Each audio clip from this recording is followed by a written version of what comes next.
Question today from George, who is using mindfulness to help with running, to help with sports performance and sports enjoyment.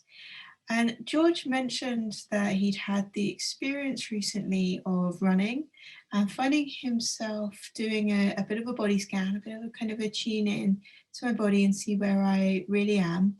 And in some ways, found it really helpful.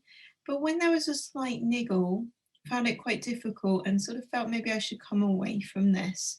He asked, what should I do in these moments where I feel that niggle? Okay. So thank you for your question, George. It's a common thing that people mention when they start using mindfulness, particularly with sports, because we're very much used to this idea of kind of tune out that feeling, ignore it, carry on, press on through. So it can be difficult to use something that actually asks us to move into that experience, to really notice and be with that. The reason that we do that is so that we can make the best choice based on what we actually find there, rather than what our thoughts tell us it is. So thoughts naturally, quite often they say as a niggle, I've got an injury, it's going to go wrong, or something's going to go wrong, I'm not going to have the energy and I need to stop. But taking our time to actually explore it for a moment can help us really recognize, okay, what is this? Is it something that I need to stop for and take care of myself?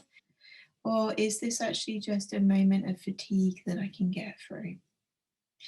So, what I would say to that is there are possibly particular areas of our body that we are more tuned into experiencing in a negative way. So, for me, I have knee problems, so it's going to be my knees. I'm going to feel every niggle in there. For other people, it's something else.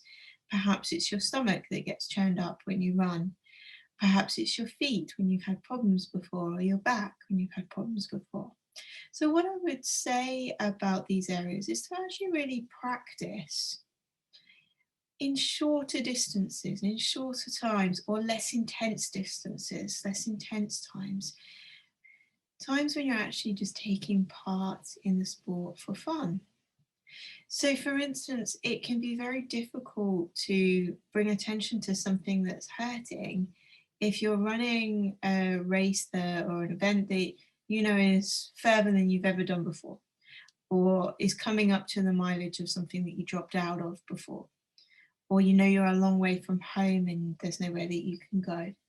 So, what I would say is with these areas that are more difficult, practice in the quieter times, in the training runs, when you're not so far from home, and develop the ability to really drop into these areas and really see, okay, what is actually here? What is actually here right now?